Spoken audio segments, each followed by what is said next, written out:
In the lonely hills of Montana, a veteran and his German Shepherd lived in the shadow of a rusted radar tower. But when a storm uncovered a signal that should have stayed buried, Eli Turner discovered a secret the government had spent 12 years erasing. Like and subscribe if you're ready for the truth beneath the static. The wind that night came off the mountains like a living thing, cold, sharp, full of secrets. Eli Turner sat hunched in his chair by the window, listening to the old radar tower groan in the distance. The steel skeleton rose against the sky like a monument to failure. Its dish tilted lifeless, a ghost of a time when his name still meant something. Inside, the air smelled of rust and bitter coffee. Scout lay by the door, half awake, always alert. The storm was coming in from the north. Eli could feel it in his bones, those same bones that still ached from the desert sandstorms of Kandahar and the concrete cold of base Echo 17. 12 years. 12 goddamn years since the explosion, since the inquiry, since the stamp on his record that read dishonorably discharged. He told himself the silence was better. No more orders, no more noise. Just him and Scout and the hum of a tower too stubborn to fall. But silence has a sound, and sometimes it carries things you don't want to hear. The first bark cut through the rain like a gunshot. Scout was up in a second body, rigid, staring at the door. Eli pushed himself out of the chair, grabbed his jacket, and stepped out into the storm. The wind hit him full in the chest, icy and electric. "Scout," he shouted, but the dog was already gone, a dark blur darting towards the tower's base. Lightning flashed, carving the world into silver and shadow. For a moment, Eli saw Scout's paws tearing at the ground near one of the old concrete anchors. Something metallic glinted in the flash before darkness swallowed it again. By the time he reached the dog, his boots were sinking in the mud breath, ragged from the climb. Scout had unearthed something, a small boxy shape caked in dirt wires still tangled around it. Eli knelt, wiped a sleeve across it, and froze. It was a military transceiver model PRC-148. Outdated, but not ancient. It shouldn't have been there. He turned it over in his hands, mud dripping off like blood. The serial number, he knew that number. He had logged it himself on the night of the explosion. The same model Dan Keller had been carrying. Lightning flared again. The tower groaned, an old beast shifting in its sleep. Eli brushed away more mud, snapped in a spare battery pack from his field kit, and pressed the switch. Static roared to life, a long exhale of ghosts. He adjusted the dial muscle memory, guiding his fingers. The noise wavered, stuttered, and then through the crackle came a voice. Low, calm, familiar. "If anyone's out there, tell my boy I kept the promise." Eli froze. The voice came again, faint, broken by the hiss of interference. "Tell my boy." His throat tightened, every cell in his body pulling backward in time. That voice. Dan Keller's voice. 12 years gone, 12 years buried under reports and lies. He staggered back, the transceiver slipping from his hand into the mud. Scout nudged it with his nose, whining softly. His amber eyes locked on Eli as if asking what they were supposed to do now. The storm screamed overhead, thunder shaking the ground. Eli picked the radio up again, turned the dial, desperate for the signal to return. Static. Only static. He slammed the casing with his palm, breath ragged. "Dan," he said the word, tearing from him like something that had waited too long to get out. "Dan, if this is some kind of recording," but he stopped. He was talking to no one, to metal, to memory, to ghosts. Scout barked once, sharply staring up at the radar tower. Eli followed his gaze. Lightning cracked across the ridge, and the red warning light at the top of the tower flickered once, just once, on a surge that died as quickly as it came. Then darkness again. The wind howled, dragging rain sideways, but Eli didn't move. The old guilt came crawling back the faces from that night. The heat, the noise, Keller shouting over the radio for him to shut down the system. Then silence. They said Eli's error caused the overload. He'd believed it. He'd carried it like a wound that never closed. But now, how could a man's voice echo after 12 years, and why here in this place that had already taken everything from him?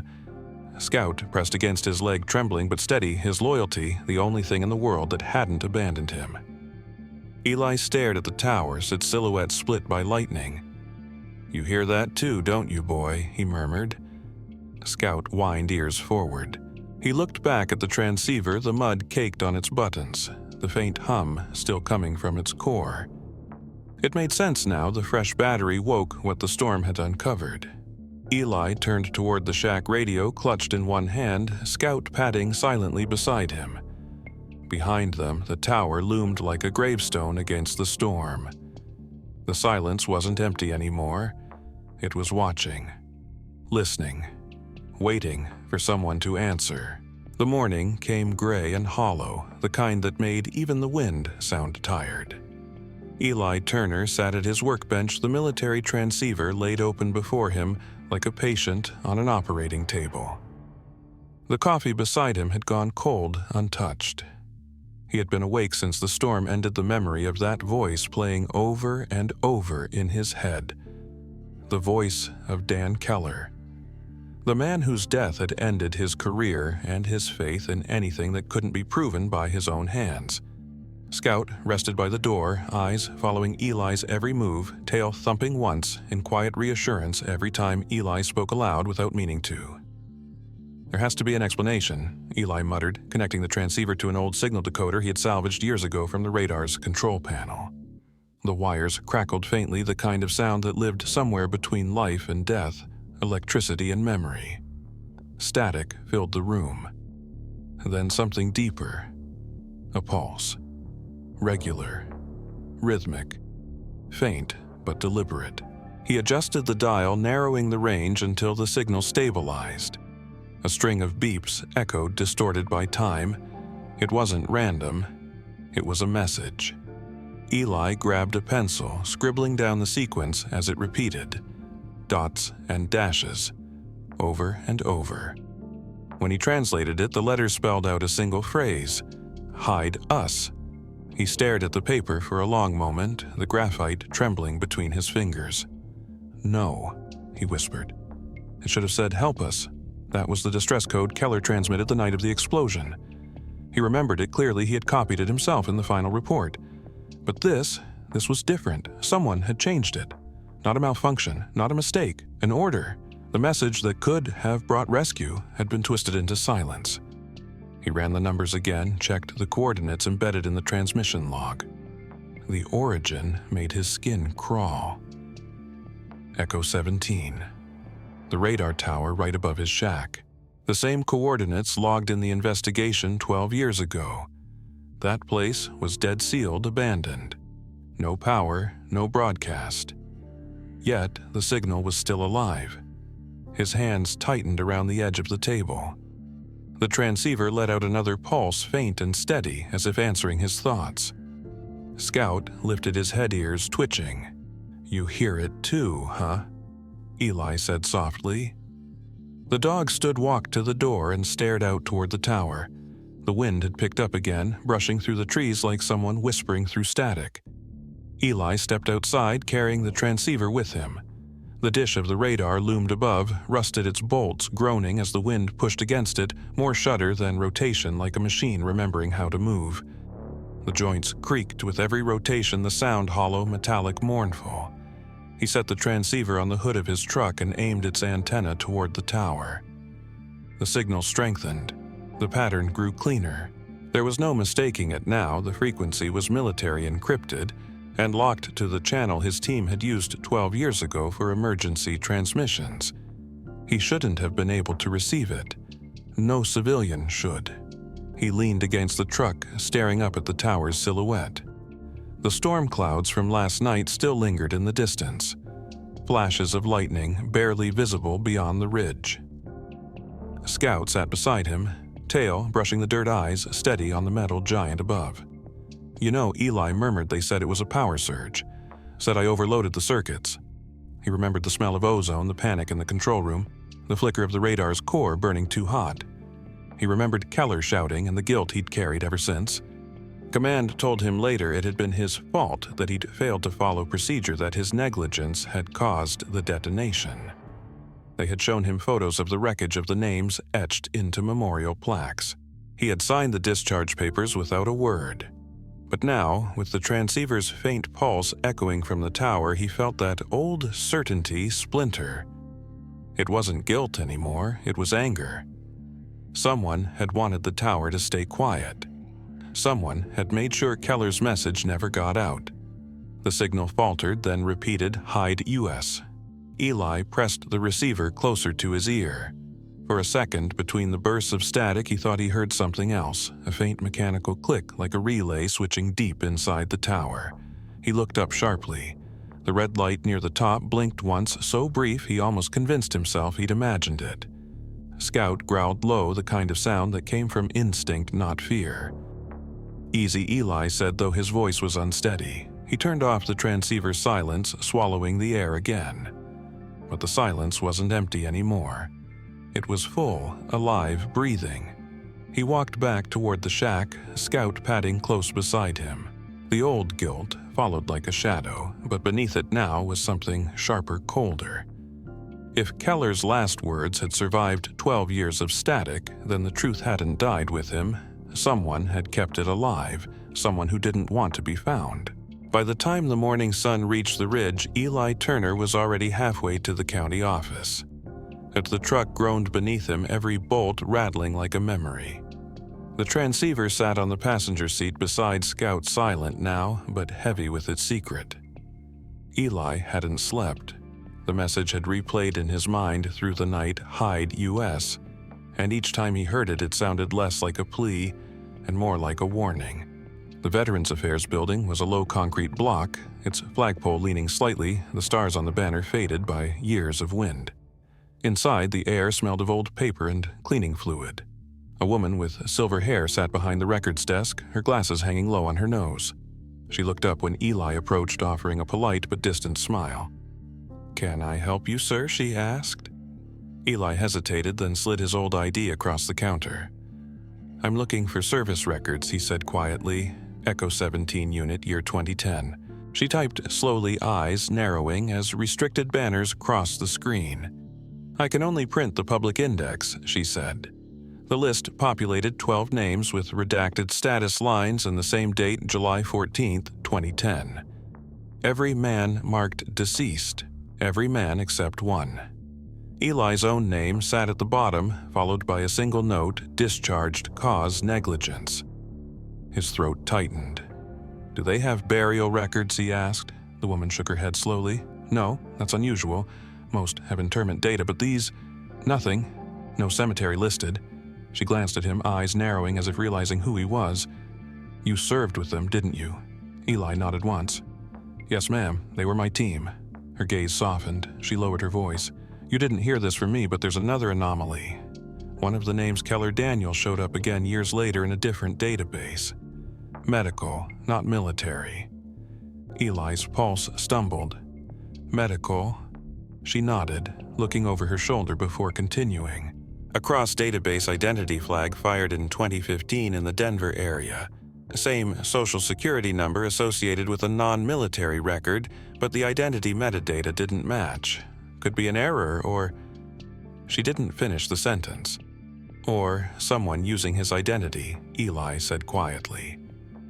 The woman studied him for a long moment, then closed the file. "Some things, Mr. Turner, don't stay buried. Be careful what you dig for." Outside, the sunlight felt too bright. Eli leaned against the truck, letting the warmth steady him. Scout jumped into the bedtail, low eyes on him. Eli exhaled and unfolded the list the woman had printed for him. 12 names. No graves, no closure. He traced Keller's name with a finger, the ink smudging slightly. The idea that someone was alive under that name clawed at him. It didn't make sense. Dan Keller had died in front of him. The explosion had swallowed the control room. Eli had seen the flames take everything. Yet, the database didn't lie. Someone was living under Keller's shadow. That night, in the dim light of his desk lamp, Eli spread out maps of the region. His handwriting filled the margins, coordinate service routes, notes from the investigation he'd kept hidden all these years. The Denver hospital's location sat circled in red ink. He connected it to Echo 17 with a long, thin line.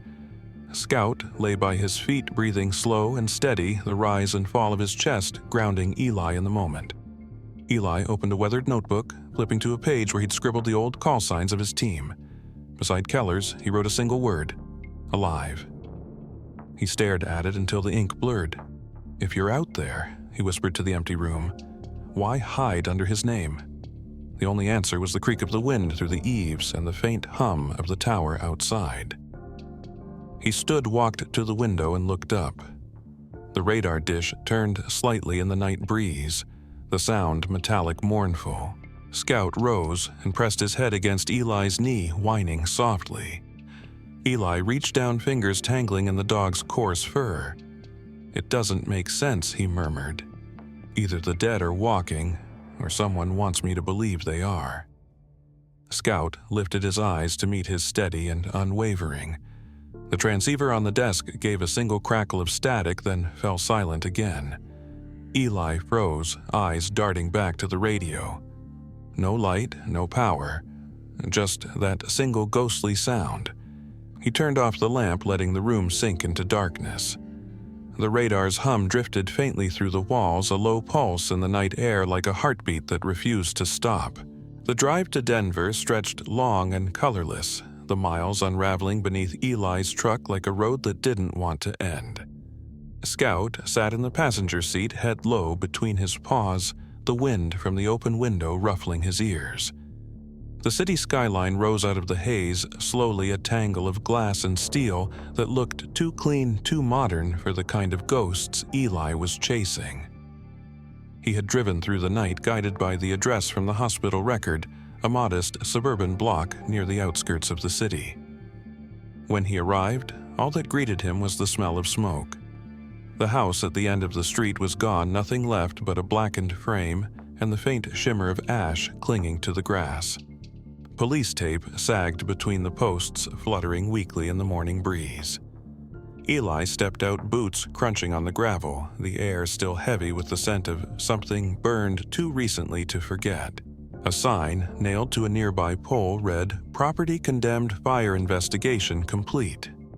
He ducked under the tape, ignoring the hollow quiet that settled around the ruins. Scout followed nose to the ground, sniffing along the perimeter. The house hadn't just burned, it had been erased. Every window shattered inward. The fire had been hot enough to melt the hinges. Electrical fault, the report had said, but Eli had spent enough years around machines to recognize patterns of intent. This wasn't an accident. He crouched near what had once been a kitchen wall. The plaster was streaked with black, but beneath the soot, faint indentations remained rows of filing drawers. Someone had kept records here, paper maybe evidence. Scout barked once, sharp and insistent. Eli turned. The dog was pawing at a pile of debris near the back steps where the foundation had caved in. Eli crossed the yard, knelt beside him, and began clearing the rubble. Beneath a layer of charred wood, his fingers brushed metal smooth rectangular. He pulled it free. His breath stopped. A military ID tag. The name stamped into the steel made his stomach turn cold.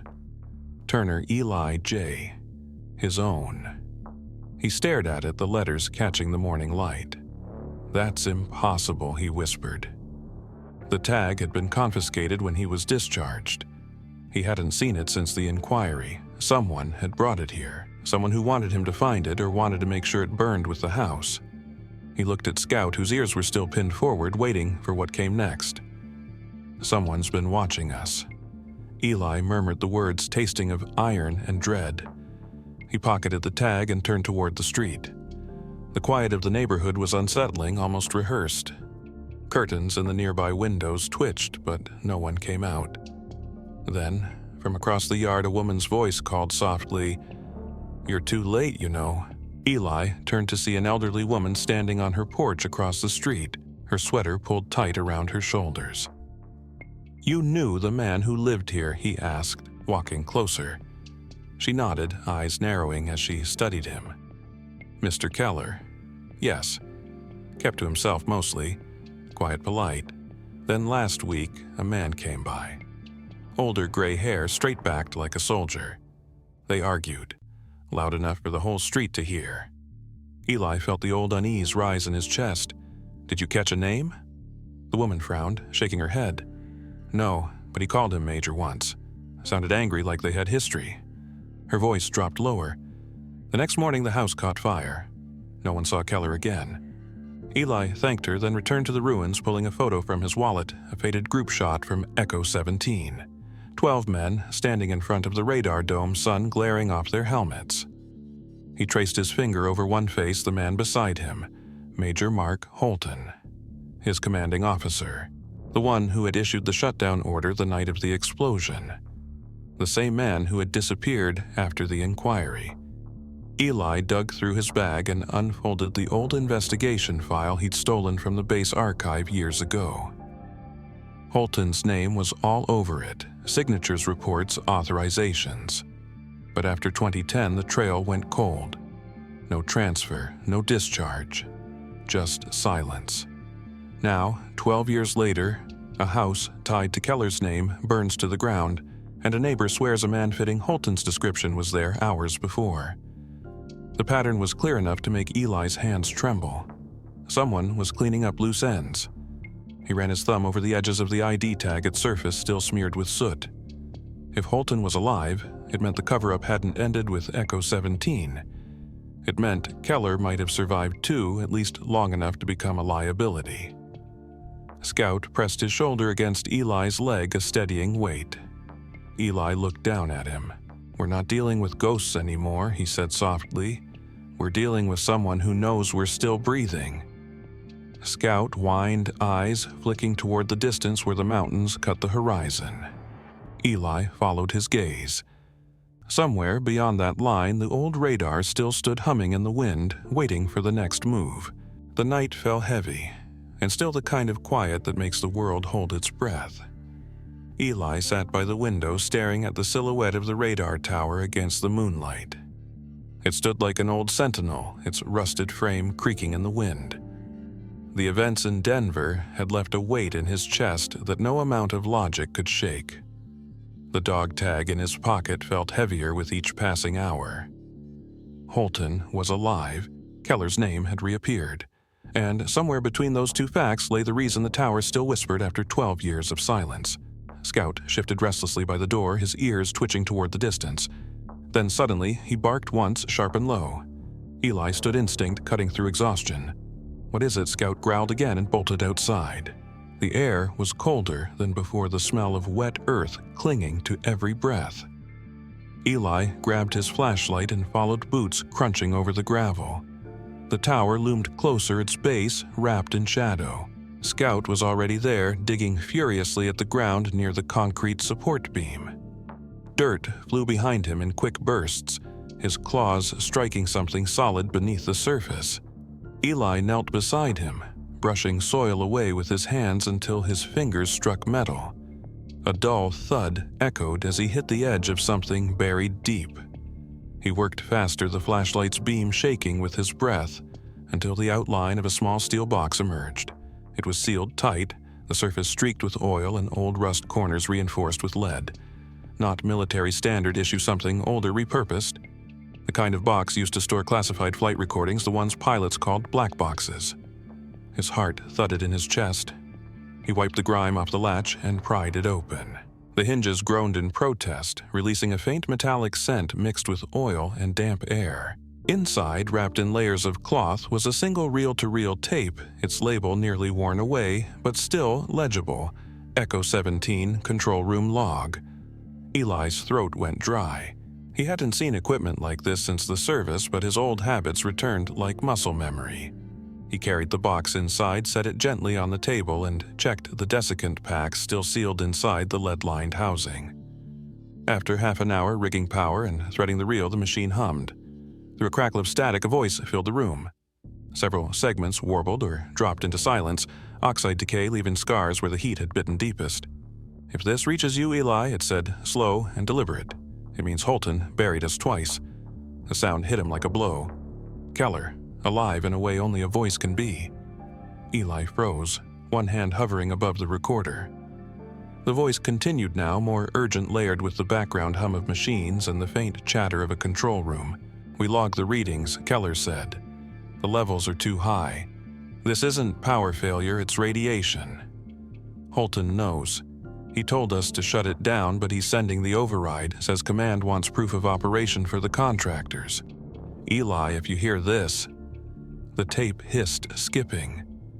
Then came a sound that tore through Eli's chest, the distant rumble of an explosion, followed by shouts, metal collapsing, alarms, screaming.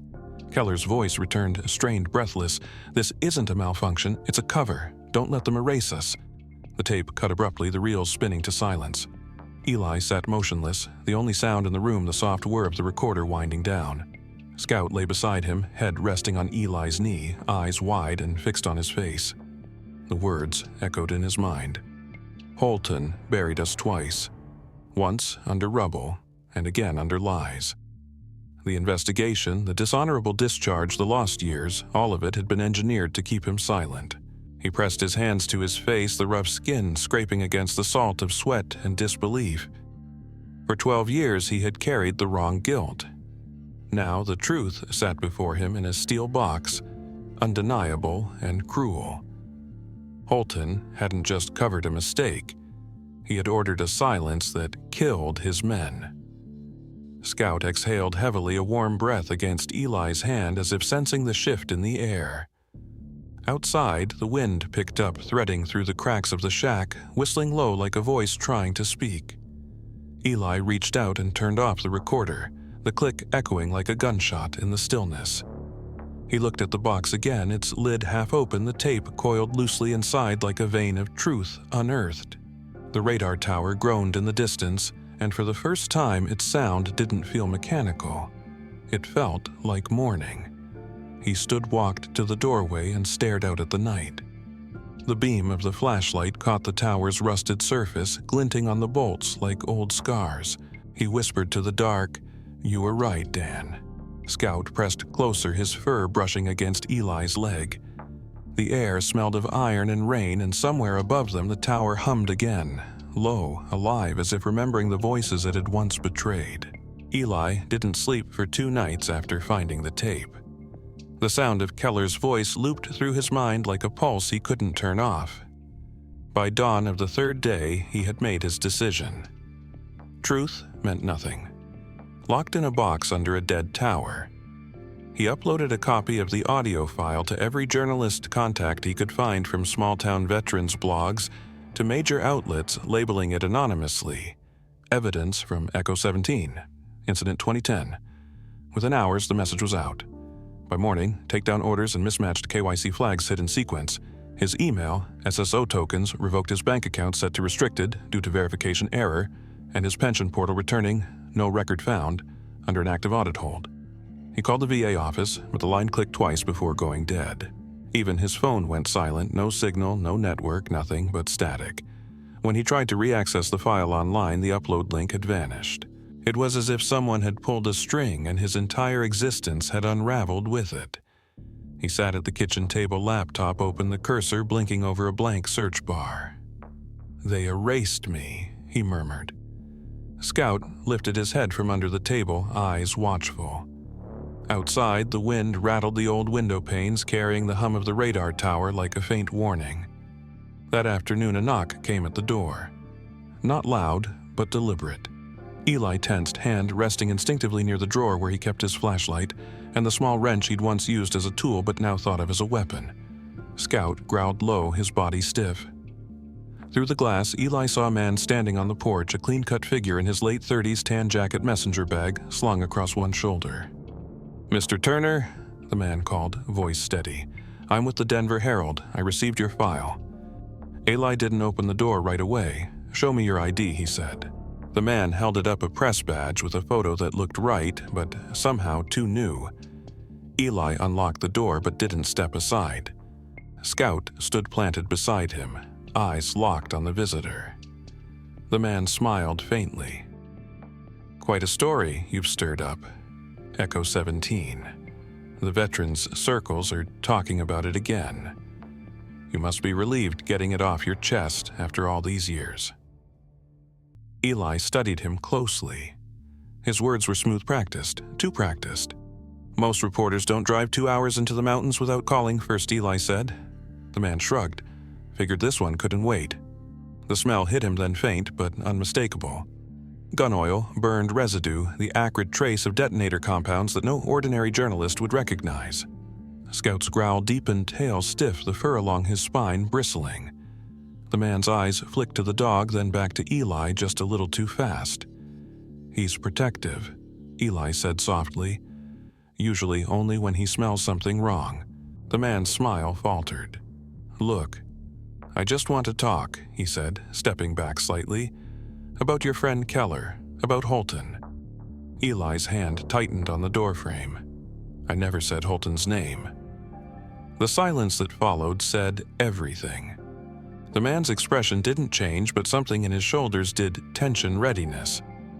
Then, as if sensing his cover was blown, he turned sharply and walked toward the truck parked at the end of the dirt road. "Wait," Eli called out, but the man didn't stop. Scout barked, lunging forward, and the man broke into a run. Eli followed as far as the porch, but by the time he reached the gate, the truck's tires had already sprayed gravel into the air, vanishing down the bend. As the man pivoted to leave, Scout lunged and clipped his wrist, sending something small and dark spinning into the dirt where he had stood moments before. Scout sniffed it, nudging it toward Eli. It was a flash drive metal casing stamped with a faint insignia, the Department of Defense crest. Eli turned it over in his palm. The symbol was old, scratched, but real.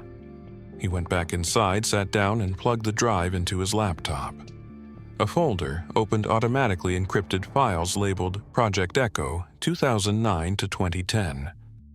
The drive mounted with a hardware token and the decryption key executed locally without any network check. The files unfolded schematics testing reports radiation logs, and there buried among them a document signed digitally by Major Mark Holton.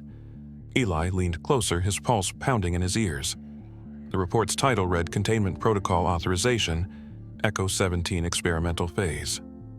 The words blurred as he read Operational Overload Acceptable Within Threshold. Personnel instructed to secure internal shutdown manually.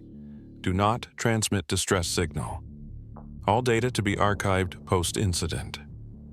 His name appeared 3 lines below Technician Eli Turner. It wasn't just negligence they had blamed him for, it was deliberate containment. They had needed someone to take the fall when the system failed. Keller's warning had been literal. Holton buried us twice. Scout pressed against his leg, whining softly. Eli stared at the laptop screen, the cursor blinking over the last line of the file. In the upper corner, a timestamp blinked, faintly modified 3 days ago. Someone was still editing the record. Someone inside the system. The lights flickered once, then steadied. The wind outside rose, carrying the faint metallic moan of the tower through the night. Eli sat frozen, the flash drive warm in his hand, the truth alive on the screen before him. The morning after the files leaked, the world around Eli turned upside down. His name, once buried under silence, now screamed across headlines in bold type. Disgraced veteran spreads false claims to undermine national security. The news anchors spoke with practiced indignation, their voices filled with authority. They called him paranoid, unstable, a traitor chasing ghosts. They said the tapes were fabricated, the signatures forged. One channel even showed his old military photo, younger, sharper, dressed in the same uniform they now said he had disgraced. Eli turned off the radio and sat in the dark, the static lingering long after the voices were gone. The truth had woken something dangerous, and now it was fighting back. Scout lay by his feet, ears drooped, sensing the heaviness that clung to the air. "They want me gone," Eli murmured, running a hand over the dog's back. "And they're doing it the same way they did before." His eyes drifted to the flash drive still plugged into the laptop. It glowed faintly, a single red light pulsing like a heartbeat. He opened one of the remaining files he hadn't touched yet, a video file labeled Final Log. Keller. For a moment, the screen stayed black, then static flickered into the image of the control room. Keller sat at the console, his face drawn but a steady uniform streaked with dust. Behind him, the radar screens glowed in pale green light. Another figure stood beside him, partially turned away but unmistakable, Major Holton. Keller looked into the camera. "If this is recording," he said quietly, "then it means the readings are right. The core's unstable. They're not shutting it down, they're forcing overload." His voice cracked slightly, but he steadied himself. "I tried to stop it. Holton says there's still time, but he needs someone to take responsibility." The camera shifted, as if held by a trembling hand. Keller turned toward Holton. "You said you'd pull my son's transfer papers, get him out of Kabul before the next deployment. That was the deal." Holton's voice came off-screen, calm, smooth, almost rehearsed. "You have my word, Keller. Take the blame, keep the log sealed, and I'll make sure your boy comes home safe." Keller nodded slowly, rubbing a hand over his face. "I'll take the blame if you save my boy." The next sound was the dull hum of the radar's power core ramping higher, a vibration that filled the speakers like a living pulse. Keller turned back to the camera, his eyes hollow. "If this reaches you, Eli," he said, voice low, "it means Holton buried us twice." Then came the blast, the same roar Eli had heard on the black box, recording the sound of the tower consuming itself. The image froze, burned white, then cut to black. Eli sat motionless.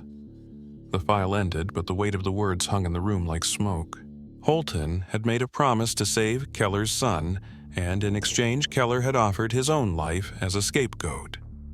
But Holton had lied. He had detonated the radar anyway, erasing every trace of the deal, and every man who knew it existed. The blame had fallen neatly on Eli, the one man left alive to carry the silence. He leaned back in his chair, hands trembling against the edge of the desk. Keller's last message echoed again in his memory. "Tell my boy I kept the promise." It wasn't a request, it was an oath passed from the dead to the living, but no one had told that boy anything. No one had kept Keller's promise. Scout stood suddenly, pressing his head against Eli's arm. The dog's breath was warm, his eyes cloudy, but clear fixed on Eli with a loyalty that time couldn't erode. "You're right, old friend Eli," whispered, voice rough. "Somebody has to keep it."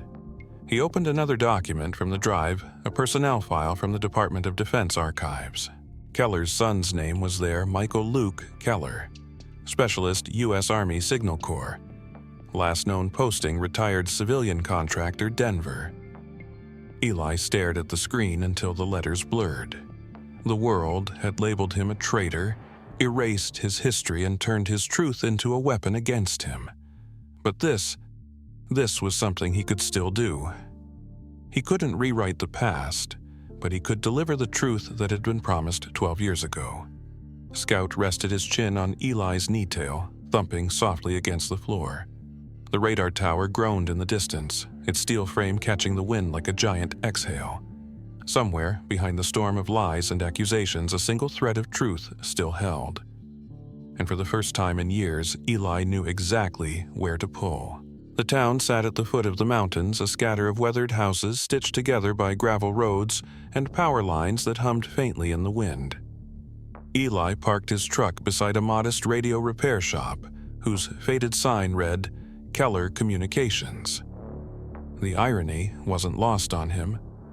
Inside, the smell of dust and solder hung in the air, and rows of old transmitters, speakers, and half-repaired radios lined the walls. Behind the counter, a man in his early 30s hunched over a receiver screwdriver in hand. His hair was the same sandy color as Dan Keller's had been, though his eyes were sharper, guarded by years of quiet suspicion. "Luke Keller," Eli asked softly. The man looked up wary. "Depends who's asking." Eli hesitated, then pulled a folded photo from his jacket, the old Echo 17 Team 12 men standing in front of the radar tower. He pointed to one face. "I served with your father." Luke's expression shifted, confusion tempered by caution. "My father died overseas." "That's what the Army told us." Eli nodded. "That's what they told me, too." He laid the photograph on the counter, the edges worn from years of being carried in pockets and wallets. Luke stared at it for a long moment, fingers brushing lightly over his father's image. "You came a long way to talk about ghosts, Mr. Turner." "They're not ghosts," Eli said quietly. "Not all of them." For a moment, neither spoke, only the faint hum of static from a nearby radio filled the silence. Then Luke exhaled, setting down his tools. "You said you were with him." Why now? After all this time, Eli's voice was steady, but his hands weren't. Because I think he left something for you. Something that was never meant to be buried. Luke studied him, skepticism giving way to something else. Curiosity, I don't know what you mean, but... He reached under the counter and pulled out a small tin box, its hinges creaking as he opened it. Inside lay a stack of old circuit boards, a few wires, and a weathered hard drive. This was in my dad's workshop when he died. Every year, same day, same time, my radios pick up a strange frequency, always the same pattern. I thought it was just interference. He hesitated. Until now. Eli felt his pulse quicken. You still have it? Luke nodded and handed him the hard drive. I couldn't open it. The encryption's military grade. You might have better luck. Eli connected it to his laptop, the same one that still carried the DoD files. The screen flickered to life, revealing a folder labeled E17 Archive. Inside were hundreds of files, data logs, signal readings, internal memos, and among them a set of photos. Eli clicked one. It showed a group of officers in formal uniforms, champagne glasses raised smiles wide. The backdrop was unmistakable, the interior of the Echo 17 facility untouched and pristine. The caption read, Project Echo, Successful Containment Test, July 14, 2010. Standing in the center of the photo was Major Mark Holton, grinning as if nothing had ever burned. Eli's stomach tightened. He celebrated it, he whispered. Luke frowned. Who? The man who ordered the shutdown, Eli said, eyes fixed on the screen. The man who told your father he'd save you. Luke's face went pale. Save me? Eli turned to him, meeting his gaze. Your father made a deal. He took the blame, so you'd be protected. He thought giving up the truth would keep you alive. The younger man took a step back as if trying to make sense of words that didn't belong in the same sentence. That doesn't make sense. Protected from what? From the people who wanted that radar operational no matter what it cost. Eli said softly. He clicked another file, a final system log marked core sequence _complete. The data confirmed what Keller's tape had said. The overload had been intentional, a test to measure the limits of the reactor's output. Your father knew, Eli said. He tried to stop it, but when Holton made that promise, he believed him. Luke sank into a chair, running a hand through his hair. And now the truth's crawling back, Eli replied. It always does. Outside, the wind rose, brushing against the glass, carrying the faint, ghostly hum of static that had followed Eli for months. Luke turned toward one of the radios on the shelf, the dials flickering. A faint signal broke through a repeating pattern of beeps, soft and rhythmic. He adjusted the tuner, and the sound grew clearer. There it is, he said. Same time every year. Every year since he died. Eli listened, heart pounding. The pattern matched perfectly the same sequence Keller had sent through the buried transceiver Hyde US. The air in the room felt heavy, charged with a presence neither man could name. A scout, who had been waiting near the doorway, padded forward and rested his head on Eli's boot eyes fixed on the radio as if he too recognized the sound. Eli looked at Luke. Your father didn't hide, he said quietly. He left a map. Luke glanced at the hard drive, the photo of Holton still glowing on the screen. Then we follow it, he said. His voice was steady now, the same quiet strength Eli remembered from Keller. For the first time, Eli saw not just the son of a fallen man, but the continuation of a promise that hadn't been kept. The radar's distant hum echoed faintly through the valley, as if waiting for someone to finally listen. The wind swept hard across the ridge that night, carrying the scent of pine and rain, the kind of wind that made every sound feel closer than it should. The radar tower loomed in the darkness like a giant skeleton, reborn, its cables humming faintly under the strain of new power. Eli and Luke worked in silence beneath it, their flashlights cutting thin lines of light through the mist. The control panel, long dead and rusted, now glowed faintly as Luke rerouted the current from a portable generator. Sparks hissed where old wires met new ones. Eli checked the frequency gauge, adjusting the knobs with a familiarity that returned like muscle memory. Scout circled nearby, restless but alert, every sense tuned to the tension in his air. You're sure this'll hold? Luke asked, his voice tight with exhaustion. "It'll hold long enough," Eli said, twisting a final connector into place. "We're not trying to rebuild it. We're just making it speak one last time." He reached for the hard drive containing Keller's files, the recordings, and the image of Holton's signature. He slotted it into the data port, the ancient machine humming as if recognizing an old friend. Static filled the air, sharp and alive. Luke stepped back, watching the monitors flicker to life, the green lines of transmission blinking across the screen. "Frequencies open," he said. Eli nodded. "Then let's give them the truth." He pressed the switch. For a long moment, nothing happened. Then slowly, the signal began to pulse. Across the civilian radio bands, from shortwave hobbyists to old truck radios, a low, repeating tone echoed. It spread like a whisper carried by wind, soft at first, then insistent. The message followed. "If you hear this, don't forget us." The voice was Keller's. The same recording that had survived 12 years in the dirt beneath the tower now traveled through the air, jumping from relay stations to civilian repeaters. The signal cascaded across Montana. The sound was raw, human, impossible to ignore. In homes and patrol cars and veterans' halls, people stopped and listened. The dead were speaking, and the living had no choice but to hear.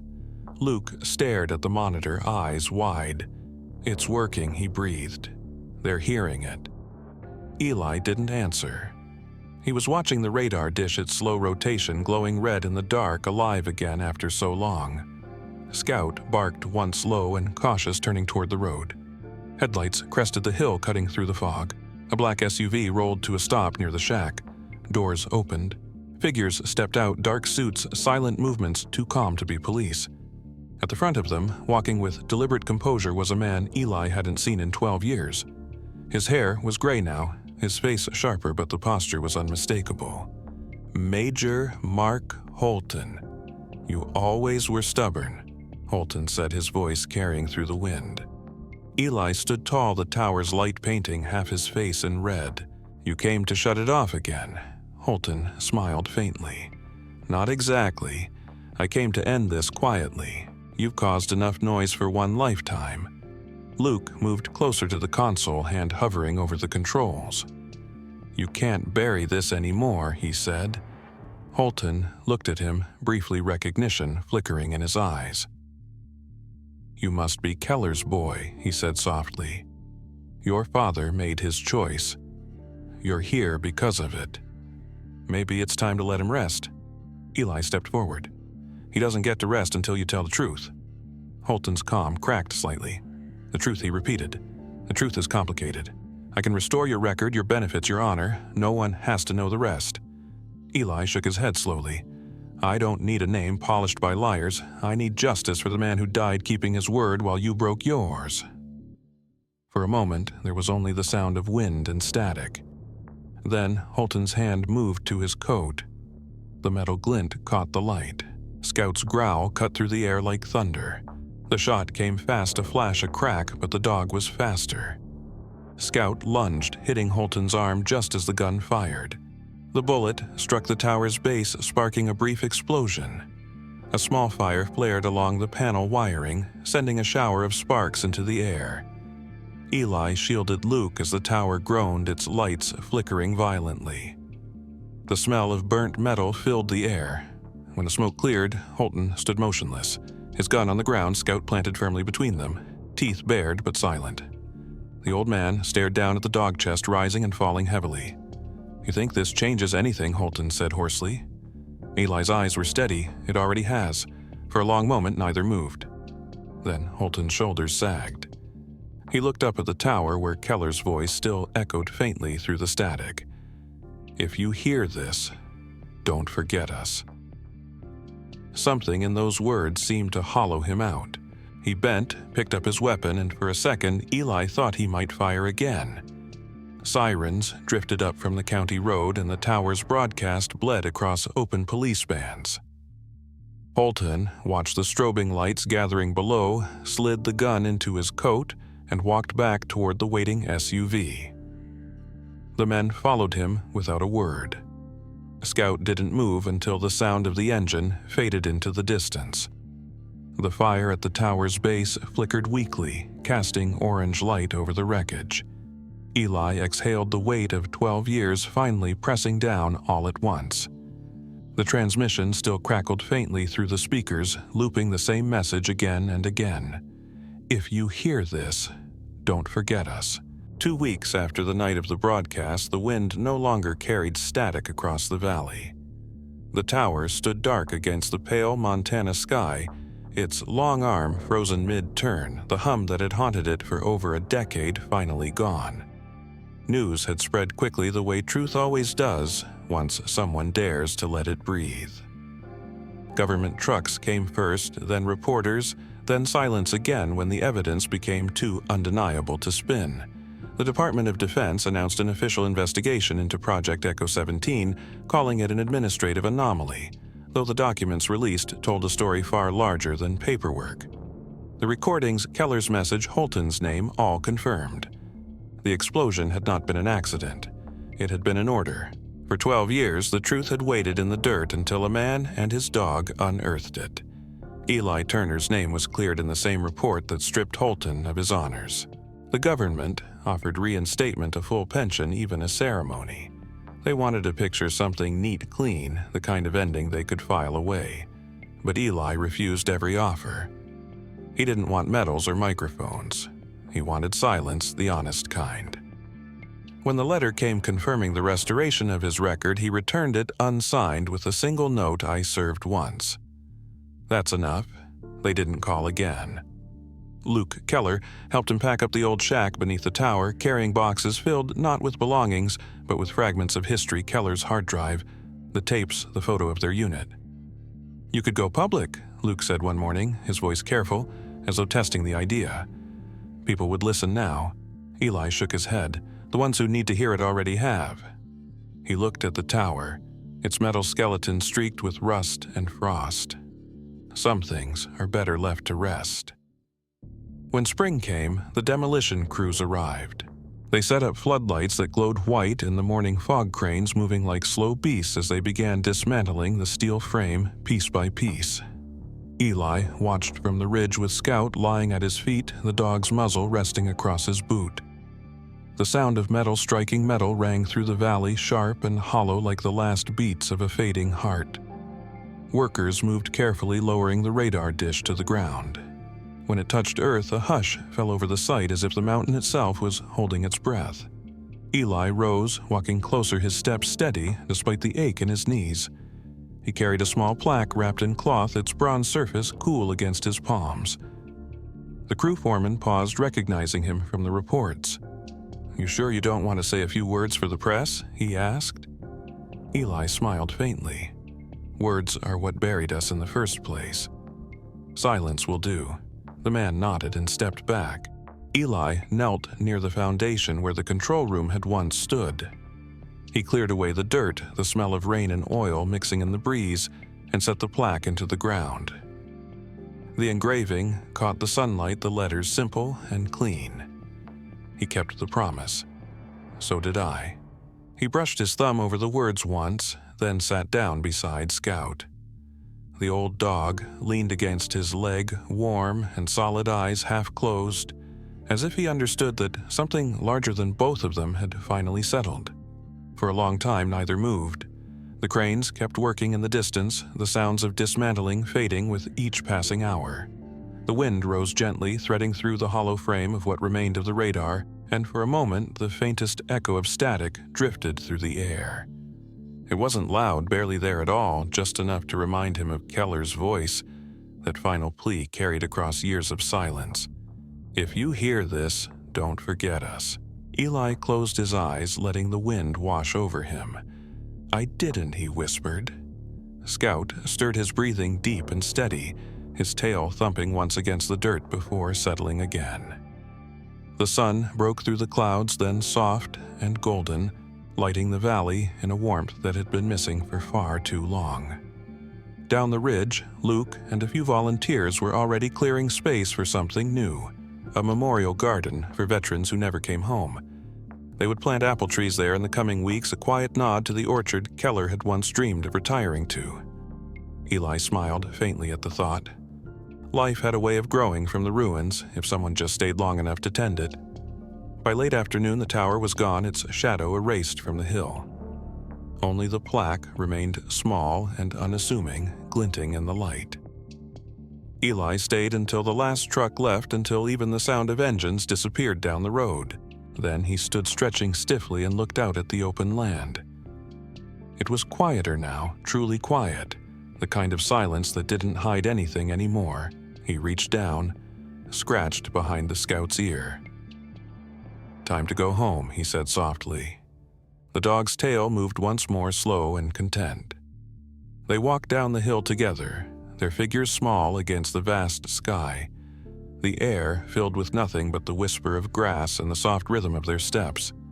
Behind them, the place that had once carried so much pain held only peace. No signals, no ghosts, just silence, pure, final, and enough. If this story moved, you don't forget to like and subscribe for more. Which moment hit you hardest, the truth, the promise, or the silence? Tell me where you're watching from.